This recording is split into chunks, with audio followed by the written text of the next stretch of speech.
Welcome back to the Classic and Current Gaming Podcast, a weekly podcast where we look at the history and development of video games.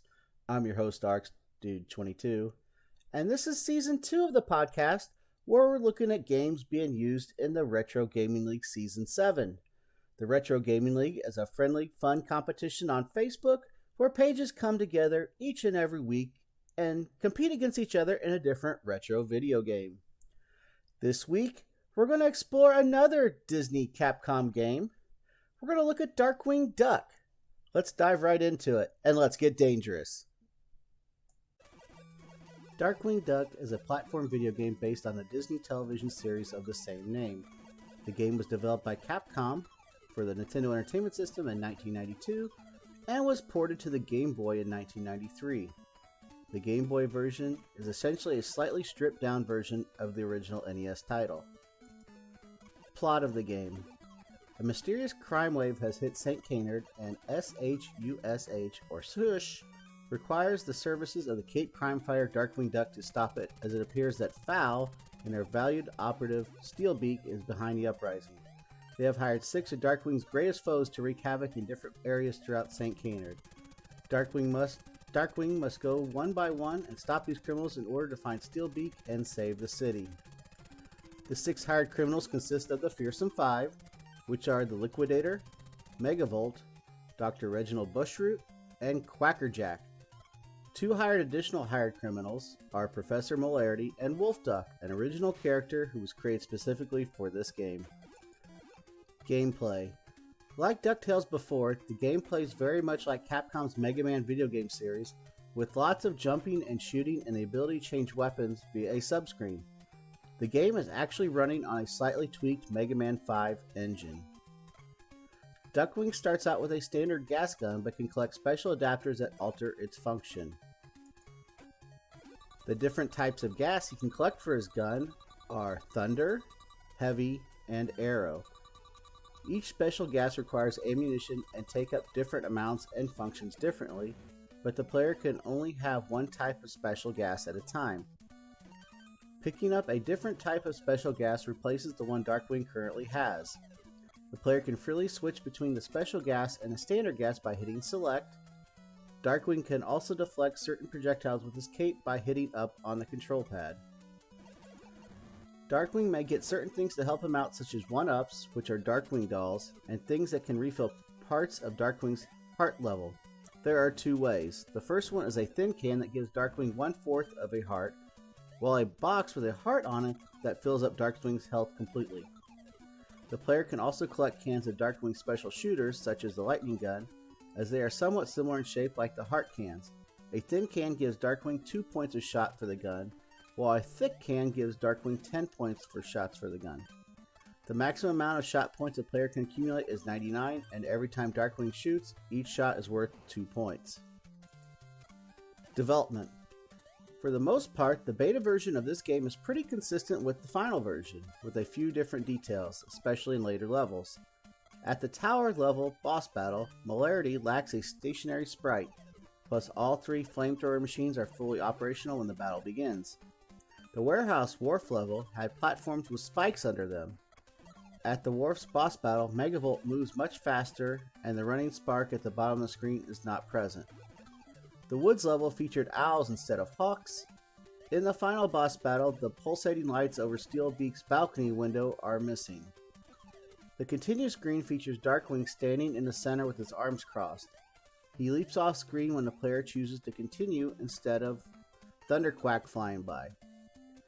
When a boss is defeated, Darkwing will leap off screen in tradition to Mega Man, teleporting off screen after a battle. In the bonus games, Jay Gander states that Fowl is behind the burglaries. The designs of both bonus games are drastically different. Part 1 features the entrance to an underground cavern instead of a city rooftop. Part 2 takes place outside and shows what appears to be a Ferris wheel instead of taking place underground. After the player defeats Steelbeak, Steelbeak doesn't appear on the computer monitor having the last word. The game's final scene, in which Darkwing rides into the night, is depicted with darker colors. Release. The NES version was released in North America in June of 1992. followed by a Game Boy version released in February of 1993. The NES version of the game was included alongside other games in the Disney Afternoon Collection compilation for PC, PlayStation 4, and Xbox One in April 2017. A sequel to the game featuring 16-bit style graphics was pitched to Capcom by Headcanon, one of the developers of Sonic Mania.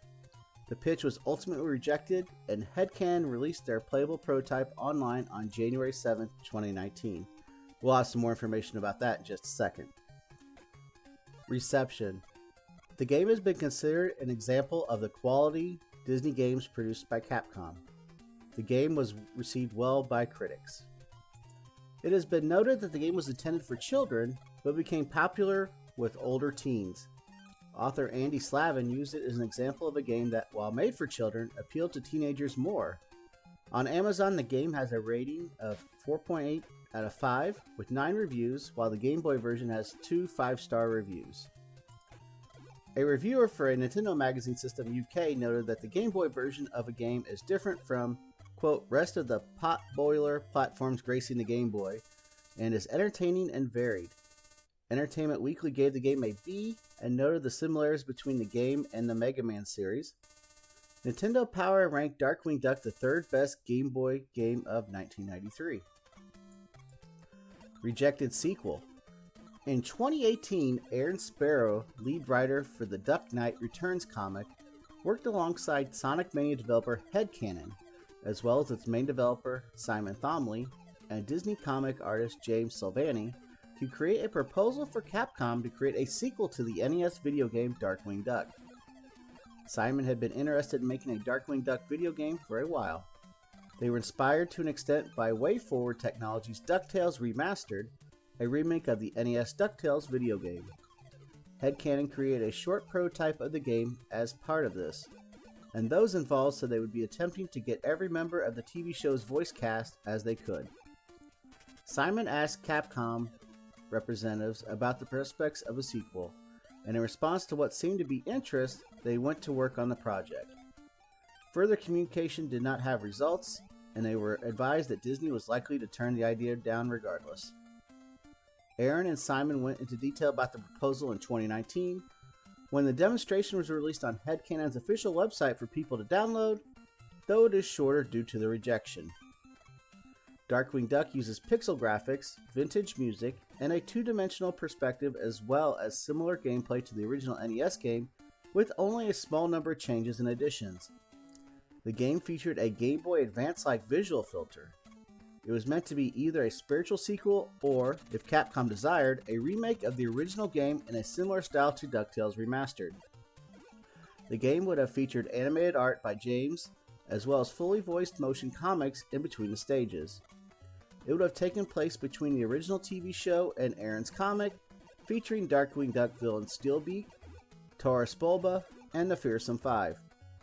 The level in the demo is a sewer level. US gamer writer Matt Kim expressed hope that the video of the proposal would renew interest. Kotaku's Ethan Gotch notes that while the demo lacks polish, it has merit. They found the mouse and keyboard controls to be less than ideal and speculated that it may be why Capcom decided to pass on the project. They, however, felt that the sound and visuals demonstrated a passion for the NES game by the people involved. Writer William Usher was critical of the decision to set the prototype in a sewer and stated that it did not immediately appeal to them as a result, but felt that the prototype was still polished. All information here was provided by Disney Wiki and Wikipedia. And now to bring a close to episode 25 of the Classic and Current Gaming Podcast, where we're looking at games being used in Season 7 of the Retro Gaming League. This is a weekly podcast which you can check out multiple ways.